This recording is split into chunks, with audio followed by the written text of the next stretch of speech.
Quando o Japão se rendeu na Segunda Guerra Mundial, os soldados japoneses temiam a morte. Em vez disso, encontraram comida e uma lição de compaixão que desmantelou suas crenças. Acreditavam que a morte era seu único caminho para a honra. Era o seu código. Durante anos, foram doutrinados com a noção de que a rendição significava desgraça, pior do que morrer em batalha. Quando os últimos projéteis caíram sobre Saipan no verão de 1944, os soldados restantes olharam ao redor, atônitos. O ar ainda carregava o cheiro de fumaça e sangue. Pelotões inteiros haviam sido perdidos em ataques suicidas. No entanto, centenas de homens exaustos, famintos e com olhares vazios tremiam enquanto as tropas americanas os cercavam. Para muitos, era o primeiro encontro com um americano. Esperavam que o inimigo fosse bárbaro, uma besta disfarçada de humano. Mas, à medida que os fuzileiros navais americanos avançavam, com os rifles firmes, mas sem zombaria, algo não correspondia às suas expectativas. Não havia provocações, nenhuma crueldade. O soldado Shigeru Nakahara, de 19 anos, um dos prisioneiros, deixou Okinawa com lealdade e orgulho. Após a queda de Saipan, ele estava magro e descalço, segurando um rifle quebrado que não funcionava mais. Quando um fuzileiro naval indicou que ele o descartasse, hesitou. Finalmente obedeceu, o impacto do metal na terra sinalizando o fim de tudo o que ele pensava saber sobre honra. Os americanos ofereceram água, pão e cigarros. Alguns prisioneiros rejeitaram, convencidos de que eram truques. Outros, enfraquecidos, aceitaram. Nakahara bebeu, sua primeira água limpa em dias. Queimou sua garganta como fogo e fez com que lágrimas jorrassem incontrolavelmente. Um intérprete próximo gritava ordens em japonês. Vocês não serão feridos se obedecerem. Os prisioneiros se entreolharam, incertos. Não entendiam por que ainda estavam vivos ou por que não estavam sendo executados imediatamente.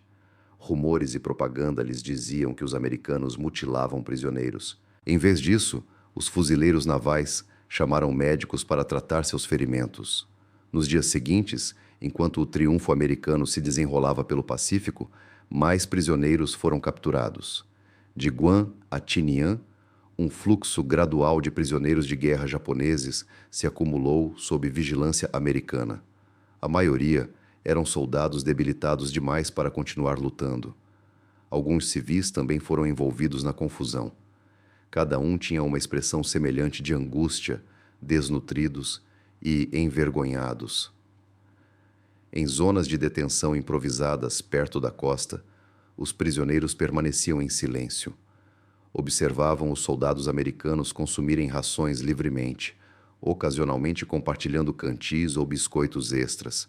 A discrepância era angustiante. Suas próprias rações em casa haviam diminuído a mero arroz e raízes. Para alguns, a compaixão dos americanos desafiou décadas de propaganda da noite para o dia. Para outros, alimentou a perplexidade. Seria possível que um adversário tão formidável ainda demonstrasse bondade? Em Guam, um tenente chamado Kenji Takahashi se esforçava para manter a disciplina entre suas tropas. Alinhando-os, ele murmurou: Atenção, seremos fotografados. Mantenham a postura. Silêncio. Somos guerreiros do imperador. Contudo, quando um guarda americano lhe sorriu discretamente e ofereceu um cigarro, o tenente ficou surpreso. Não via um sorriso há meses. Hesitante, aceitou-o, a ponta de tabaco acesa entre seus dedos, parecendo quase comicamente um símbolo de paz. Alguns prisioneiros permaneceram rebeldes. Alguns tentaram suicídio ou fuga. Outros recusaram comida, temendo represálias. Mesmo assim, os americanos respeitaram a Convenção de Genebra, um conceito desconhecido para a maioria dos soldados japoneses. Eles receberam água potável, atendimento médico e descanso. A notícia se espalhou entre os cativos. Estavam sendo transportados para os Estados Unidos. A princípio, ninguém acreditou. Eles vão nos matar no caminho, murmurou alguém. Vão nos aprisionar em jaulas. Mas os sussurros persistiram. Os portos fervilhavam com os preparativos dos navios e intérpretes recitavam as listas de passageiros.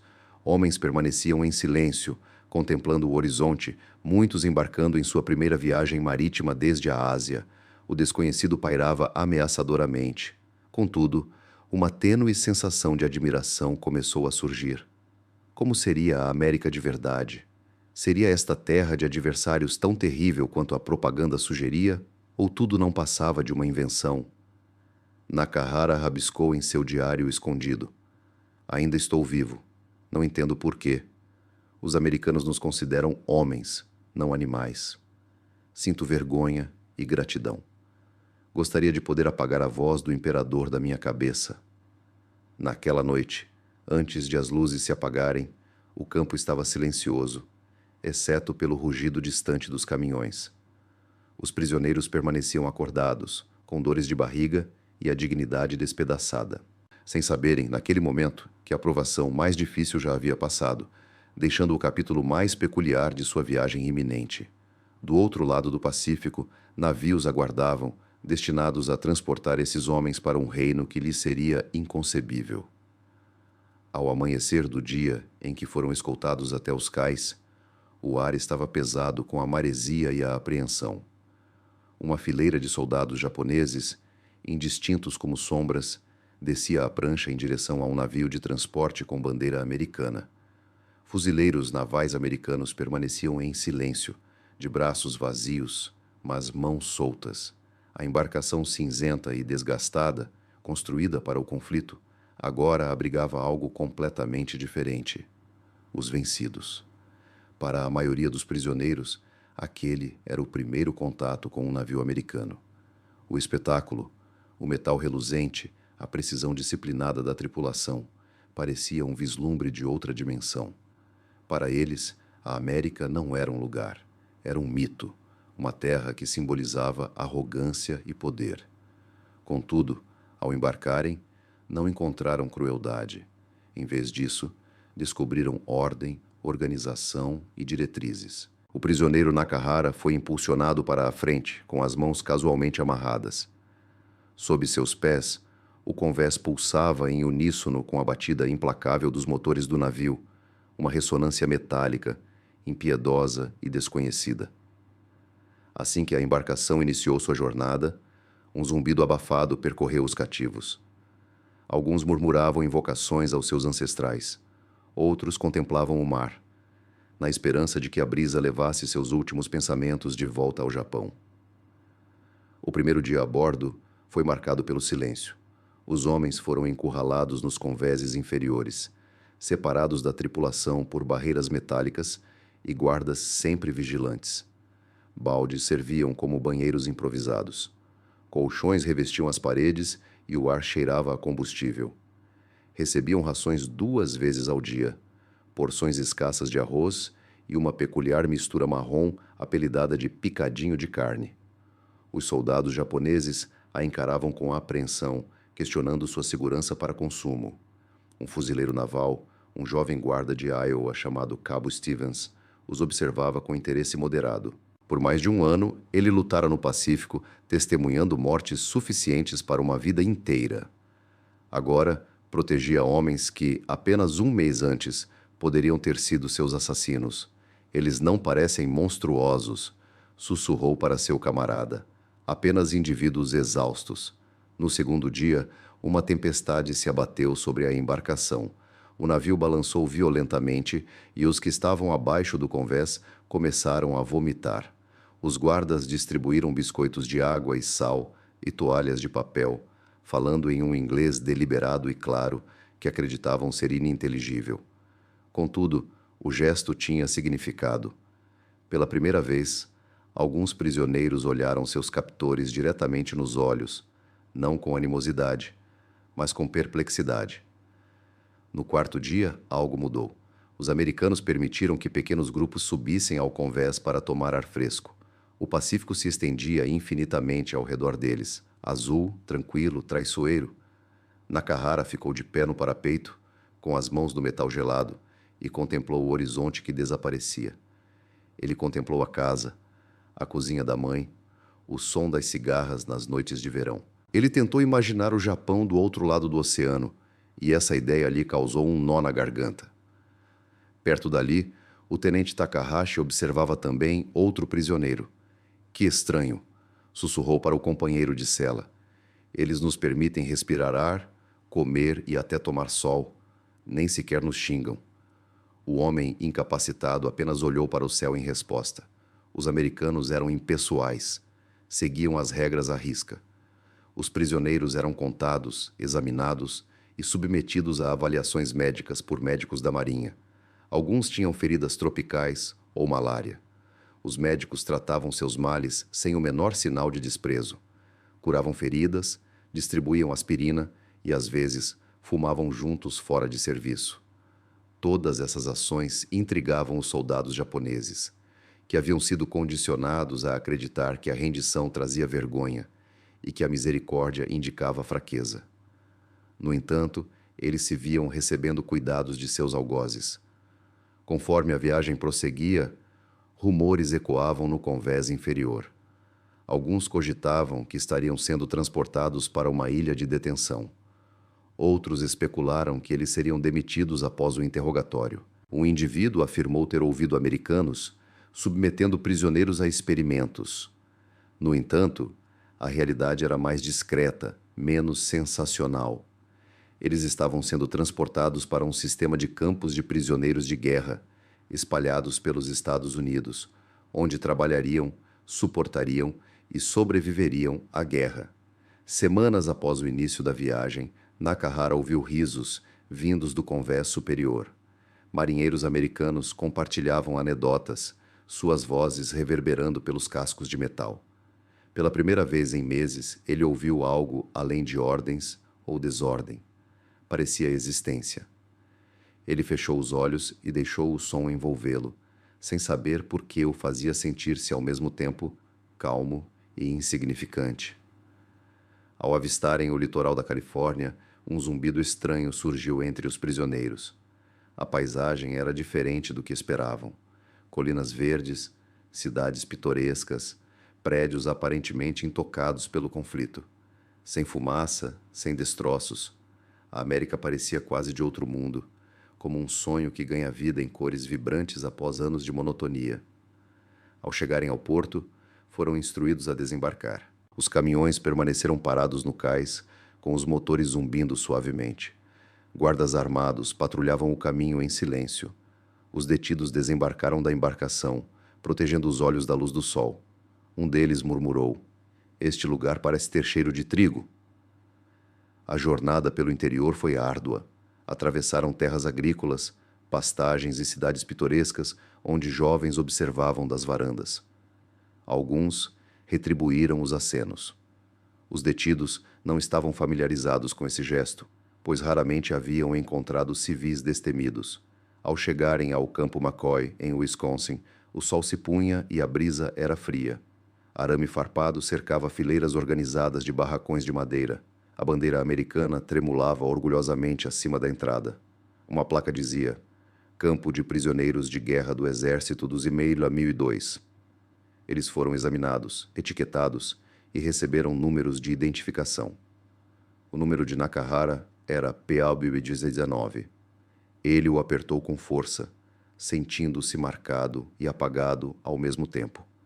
Naquela noite, deitado em uma cama sob um cobertor de lã grosso, ele ainda conseguia sentir o balanço do navio sob si. Pela primeira vez desde sua prisão, ele compreendeu que não havia sido submetido a espancamentos, privações ou humilhações.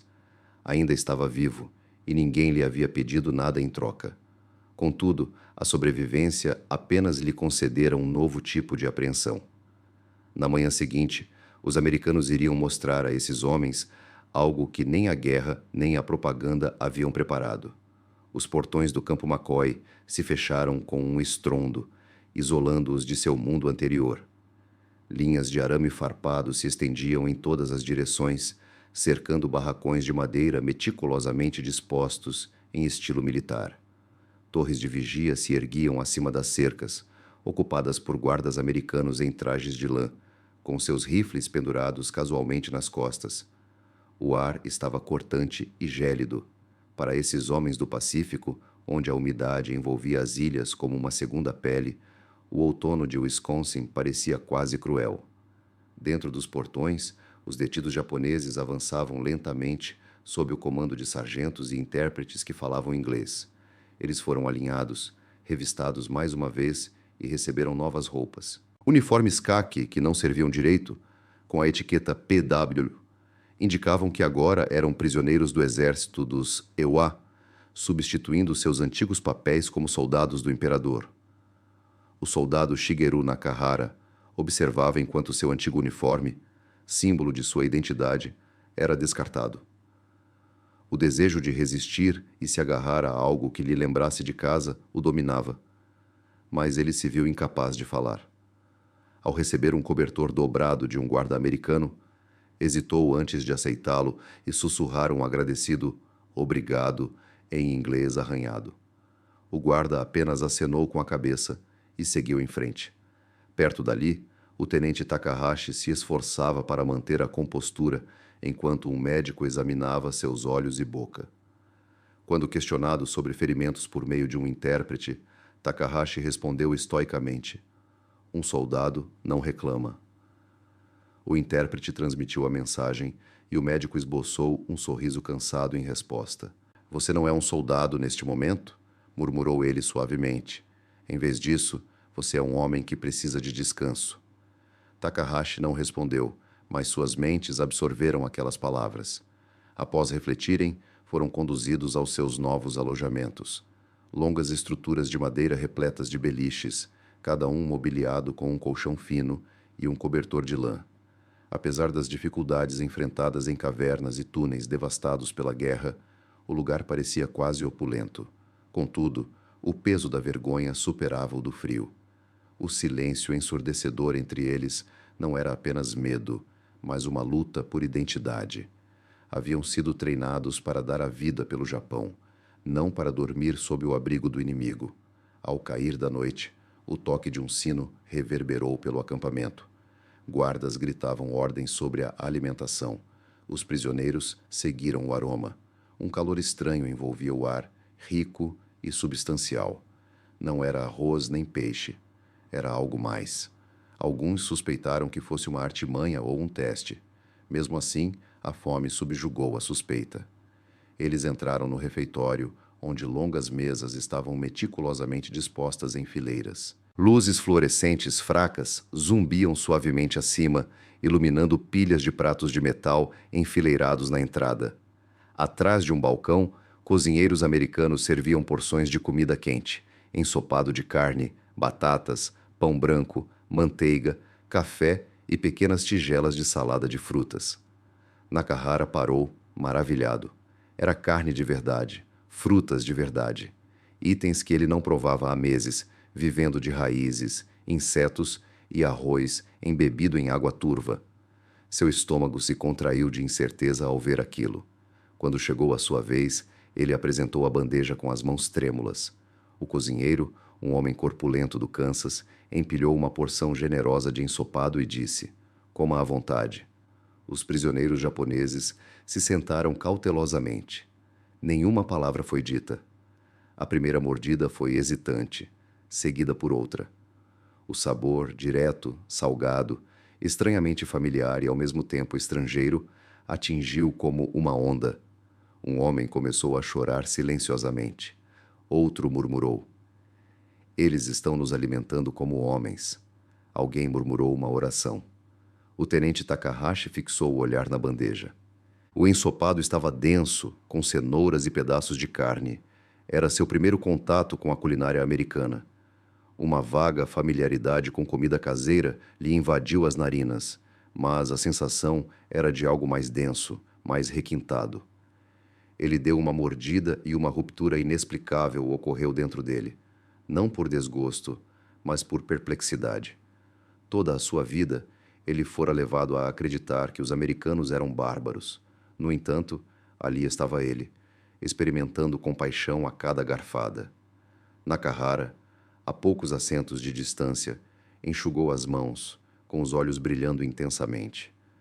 O ensopado não apenas alimentava seus estômagos, mas também um vazio não reconhecido dentro deles. Os outros detentos comeram em silêncio, alguns com lágrimas escorrendo pelo rosto. Os guardas permaneceram perto da porta, observando silenciosamente. Não houve vaias, nem gritos. Após a refeição, um intérprete se pronunciou.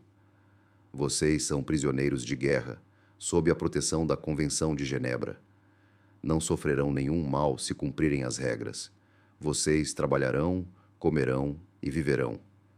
Os homens permaneceram imóveis, absortos nas palavras. Naquela noite, o silêncio reinava no quartel, quebrado apenas pelo sussurro dos cobertores e o zumbido distante do vento.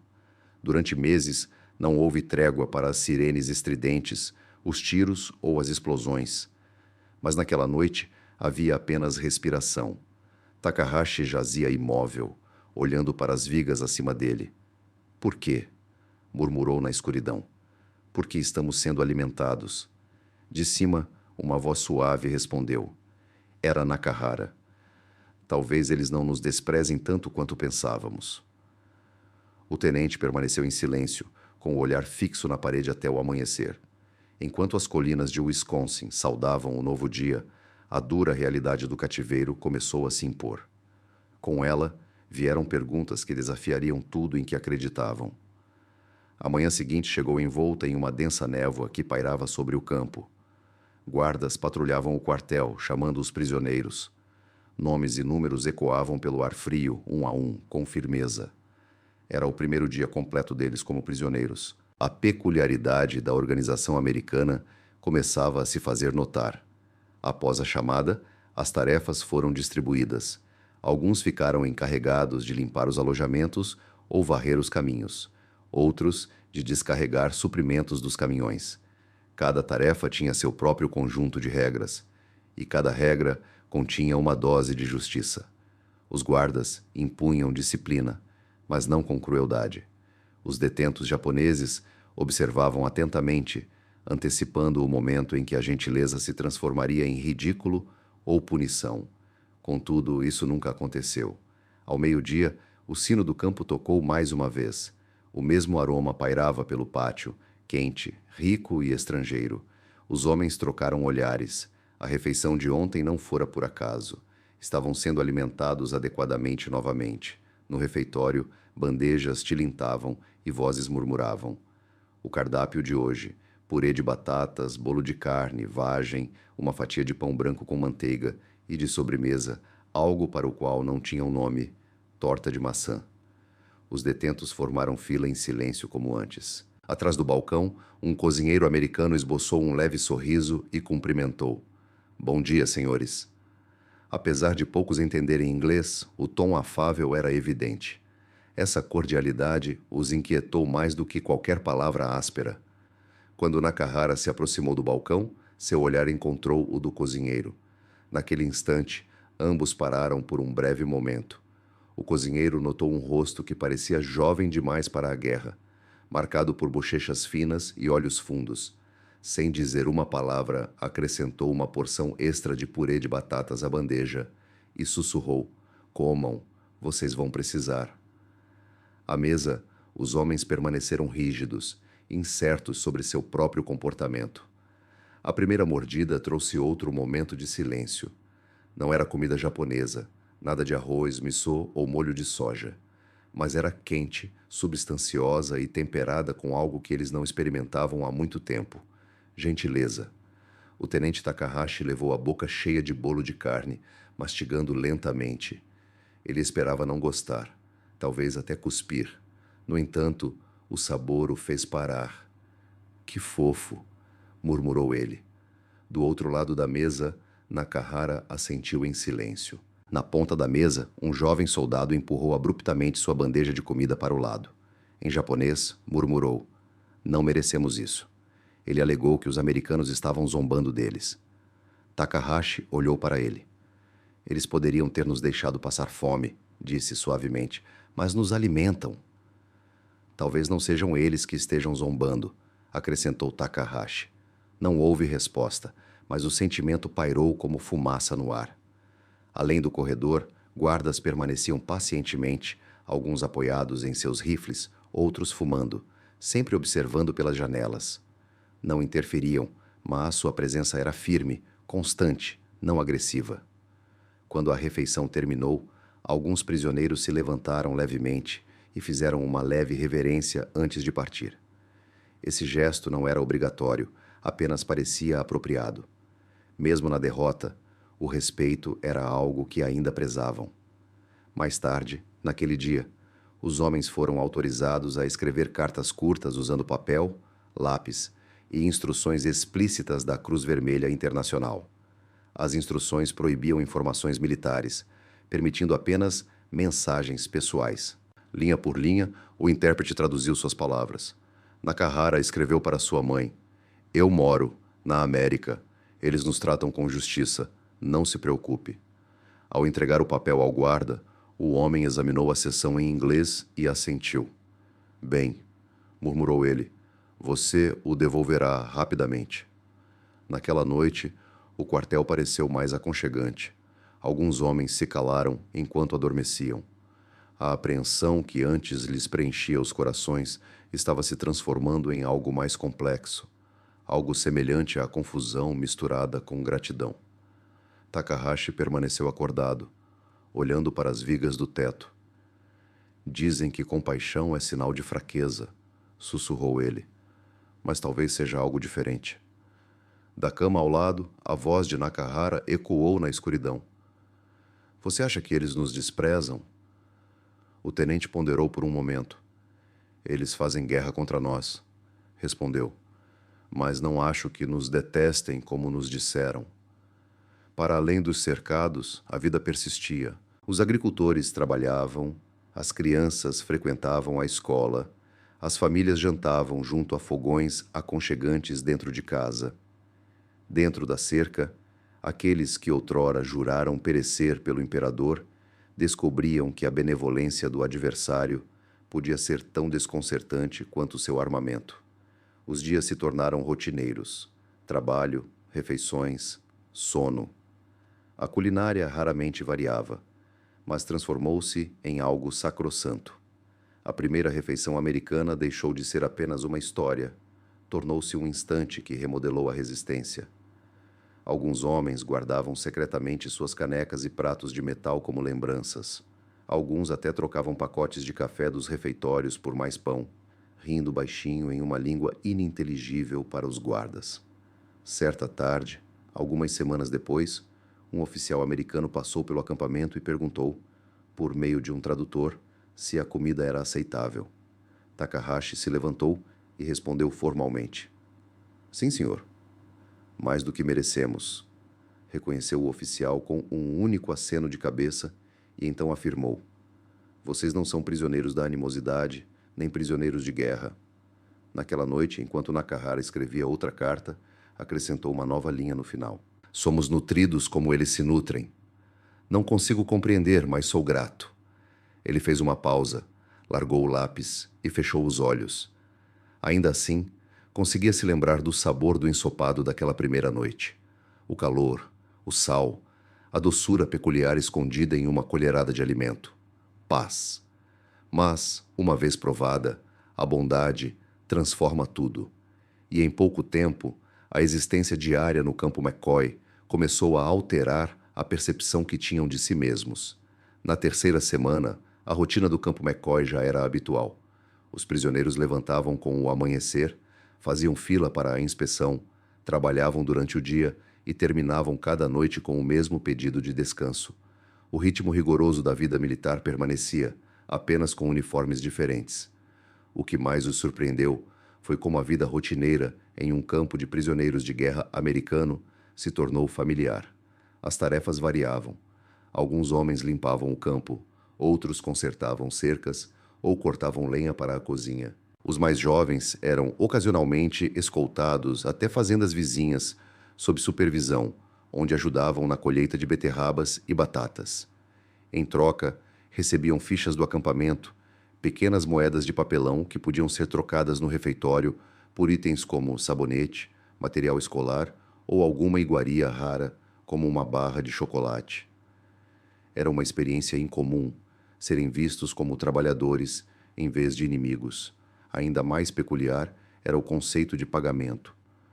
O tenente Takahashi não conseguia deixar de sentir a ironia. No exército imperial, ele havia trabalhado e lutado incansavelmente, sem descanso, sem pagamento, sem questionamentos. Ali, sob o controle do inimigo, ele ganhava dinheiro para colher produtos agrícolas. Ele não sabia se ria ou se sentia envergonhado.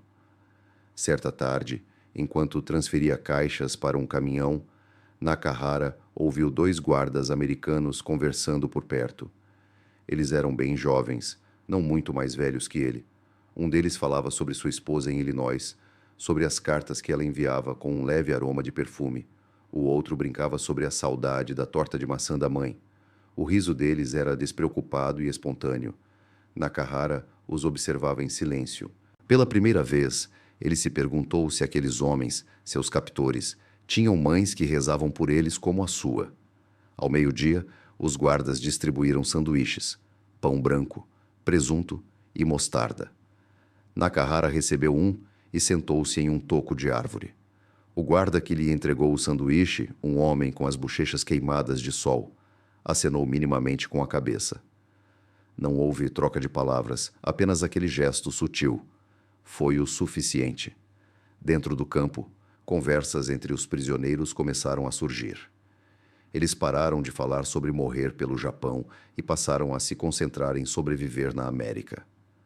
Alguns refletiam sobre a estranha gentileza dos guardas.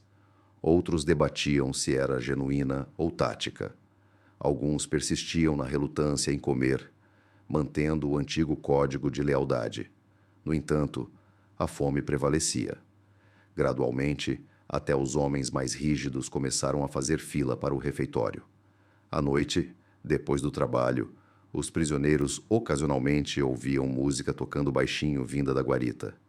Eram melodias de swing, violinos e a pulsação rítmica intensa do jazz americano, diferente de tudo que conheciam. O tenente Takahashi frequentemente se sentava em sua cama, captando sussurros do outro lado das finas paredes de madeira. As melodias das canções, estranhas para ele, eram compreendidas através da emoção subjacente. A liberdade parecia palpável, a poucos metros além do arame farpado. O primeiro lote de cartas chegou pelo correio, enviado do Japão. Alguns homens desabaram em lágrimas ao lerem mensagens de esposas e mães que os davam como mortos. Outros acharam as cartas pesadas demais para processar completamente, suas mãos tremendo a cada palavra. A guerra ainda devastava o Pacífico, deixando famílias lutando contra bombardeios, racionamento e propaganda. Nakahara recebeu uma carta de seu irmão mais velho, um professor em Osaka. Era sucinta. Continuamos vivos. A saúde do papai está se deteriorando. Não nos desonre esquecendo quem você é. As palavras o atingiram em cheio. Aquela frase, não nos desonre, reverberou por dias. Ele não sabia como responder. A vergonha já o envolvia como uma segunda pele. Refletindo sobre o alimento reconfortante, o comportamento cortês e a generosidade inexplicável de estranhos, um dilema silencioso surgiu dentro dele. Se a compaixão era vergonhosa, o que seria a verdadeira honra? Certa noite, Takahashi reuniu alguns homens do lado de fora do quartel para falar com eles. Antes, ele os havia liderado e resquícios daquela autoridade ainda persistiam. Não estamos aqui para perecer, sussurrou ele suavemente. Estamos aqui para relembrar. Observem esses indivíduos. Aprendam com eles. Eles detêm o poder, mas se abstêm de usá-lo indevidamente, revelando uma lição. Os homens permaneceram em silêncio, com a atenção fixa nele. Em outra época, tais declarações teriam sido consideradas sedição. Agora, ecoavam a verdade. Na semana seguinte, um capelão americano chegou ao campo. Ele não estava lá para fazer proselitismo, mas para inspecionar o bem-estar e fazer cumprir a Convenção de Genebra. Contudo, suas palavras, proferidas em voz baixa, desarmaram até mesmo os prisioneiros mais austeros. A guerra não escolhe seus participantes, mas cada pessoa decide seu caráter dentro dela, afirmou ele através do intérprete. Essas palavras ressoaram profundamente muito tempo depois de sua partida. Com a passagem das estações, a neve cobriu os abrigos do campo. Os soldados japoneses nunca tinham visto uma neve tão suave, silenciosa e infinita. Os guardas lhes deram casacos de inverno. Alguns homens riram da enormidade das botas americanas que receberam, que faziam barulho ao caminhar. Pela primeira vez, o riso ecoou pelo campo sem temor. Na véspera de Natal, os guardas transmitiram música pelos alto-falantes. Noite silenciosa permeava a atmosfera. Sua melodia estranha, porém calmante. Os prisioneiros não entendiam a letra da canção, mas o sentimento era palpável. Uma sensação de paz que transcendia a linguagem. Naquela noite, o refeitório serviu um banquete incomum. Peru, purê de batatas e fatias de pêssego em calda. Não houve conversa durante a refeição, mas muitos murmuraram orações silenciosas. À mesa, Takahashi observava seus companheiros, suas expressões tranquilas, suas mãos firmes. Que estranho, murmurou. Os adversários nos fornecem sustento, vestimentas, até mesmo nos permitem apreciar suas melodias. No entanto, eles triunfam em todas as escaramuças, respondeu Nakahara, olhando para ele. Talvez eles tenham sucesso por preservarem a humanidade, sugeriu. O tenente contemplou isso lentamente, como se desenterrasse um segredo que o escondia desde sempre. Contudo, sussurros permeavam o campo. Histórias de capitulação, explosões, prenunciando a iminente conquista do Japão. E com elas, uma pergunta inquietante que ninguém estava preparado para enfrentar. O que nos aguarda quando a guerra realmente terminar? O verão de 1945 ecoava uma quietude peculiar no campo McCoy. Os guardas pareciam preocupados, os oficiais mais tensos do que o habitual. Jornais espalhados pela guarita exibiam manchetes que deixavam os detentos japoneses perplexos. Bomba atinge Hiroshima. Os rumores sobre a destruição de Nagasaki espalharam-se entre eles, transmitidos com hesitação pelos intérpretes. Inicialmente, poucos acreditaram. Uma única bomba não poderia obliterar uma cidade inteira. Poderia? Contudo, com o passar dos dias, a verdade foi se infiltrando com novas diretrizes, silêncios ominosos e olhares solenes de todos os americanos. A guerra, declararam, estava chegando ao fim. O Japão estava se rendendo. A céu aberto, os homens se encaravam, atônitos, com a incredulidade estampada em seus rostos. Alguns se ajoelharam em choque, outros fitaram o chão com o olhar vago. Por anos, lutaram acreditando que o Japão era invencível, o imperador divino. Mas com uma única transmissão, essa ilusão se desfez em pó. O império pelo qual haviam se sacrificado não existia mais. O tenente Takahashi permaneceu paralisado junto à cerca, enquanto a realidade o atingia. O silêncio reinou muito antes de Nakahara se aproximar, sem saber o que dizer. Por fim, o tenente sussurrou. Perdemos tudo, e, no entanto, existimos. Sua voz tremia, não de medo, mas de algo mais indefinido. Passaram-se vários dias. Um oficial americano reuniu os prisioneiros e transmitiu, por meio de um intérprete, que sua repatriação era iminente. Vocês serão enviados, declarou. Voltarão para o Japão. Os homens se entreolharam com dúvida. Lar. Um termo desprovido de seu significado anterior. Estariam retornando como soldados, traidores ou sobreviventes? Para muitos, o cativeiro havia corroído sua identidade, mas também suas ilusões. Nas semanas seguintes, a atmosfera dentro do campo mudou. As barreiras das cercas não pareciam mais opressivas, mas sim fronteiras que se tornaram familiares. Os guardas, antes distantes, agora conversavam com eles como iguais, não como adversários. Trocas começaram. Inglês hesitante se misturava a um japonês truncado. Um guarda perguntou sobre a família de Nakahara, outro mostrou uma fotografia de sua filha recém-nascida. Quando as diretrizes finais chegaram, indicando que estavam prontos para a partida, o acampamento parecia mais denso do que nunca. Cada indivíduo recebeu um uniforme novo, passado e impecável, adornado com um círculo vermelho na manga para identificá-los como repatriados. Receberam provisões para a viagem e uma última refeição no refeitório. A comida era familiar: ensopado, batatas, pão e café. Simples, autêntica, com o sabor da resistência. Contudo, desta vez, cada garfada carregava o peso da lembrança. Após a refeição, os guardas se reuniram do lado de fora para se despedir. Não houve saudações, nem rituais, apenas uma reverência silenciosa. Um guarda, o mesmo membro da equipe de cozinha que havia servido Nakahara meses antes, aproximou-se e apertou sua mão. "Boa sorte", sussurrou. Nakahara, buscando as palavras certas, curvou-se profundamente. Era tudo o que conseguia dizer. Enquanto os veículos se afastavam do acampamento, os homens olhavam para trás através da poeira. Os alojamentos brilhavam ao sol. Uma antiga prisão agora parecia um refúgio incomum, um local que transformava adversários em símbolos de humanidade comum. A viagem de volta foi longa. A bordo do navio, os homens cochichavam entre si. Alguns riam, recordando episódios triviais do campo. As botas enormes, o primeiro gole de café, o sabor da torta. Outros permaneciam em silêncio, lutando para conciliar os mundos contrastantes que habitavam, a guerra brutal e a compaixão inesperada no cativeiro.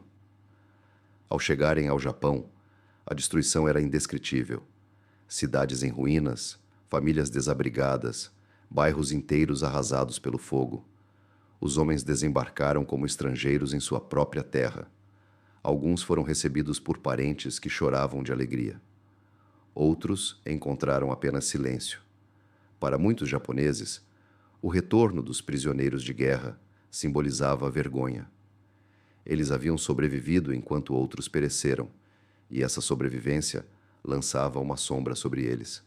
Alguns ocultavam sua condição de prisioneiros de guerra, alegando ter trabalhado em postos avançados distantes. Outros, como Nakahara, recusaram-se a esconder a verdade e optaram por não fazê-lo.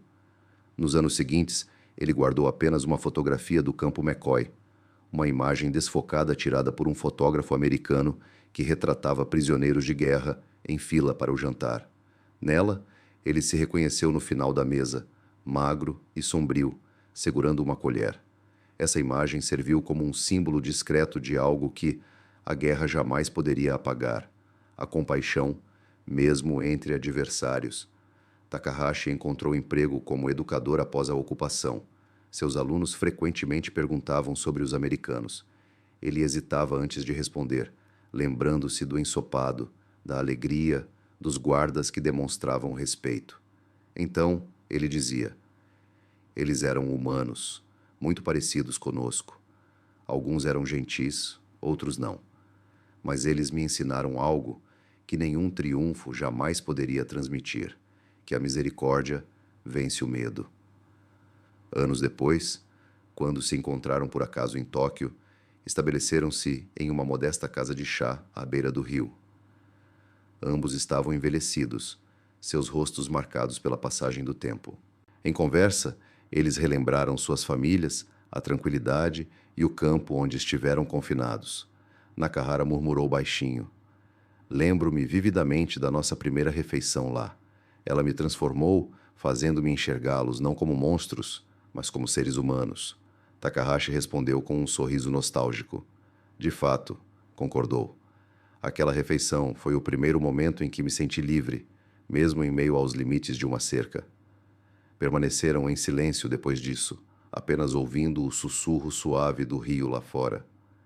Embora a guerra tivesse terminado, seus ensinamentos persistiam. A história daqueles prisioneiros japoneses, seu medo, suas lágrimas e o choque diante da misericórdia, era apenas um pequeno fio, negligenciado dentro da imensa narrativa da Segunda Guerra Mundial. Contudo, naquele momento, uma profunda verdade perdurou. Demonstrou que a humanidade podia persistir mesmo em cativeiro e que a benevolência podia desfazer décadas de animosidade com mais eficácia do que qualquer arma jamais poderia. A mensagem é clara. Mesmo quando a história se torna tumultuosa, a compaixão possui o poder de transcender todas as fronteiras. Lembre-se de que a misericórdia não torna uma pessoa fraca, ela a torna humana. Caso esta história desperte suas emoções, compartilhe-a, reflita sobre ela E lembre-se de que a empatia perdura para além do fim de qualquer conflito.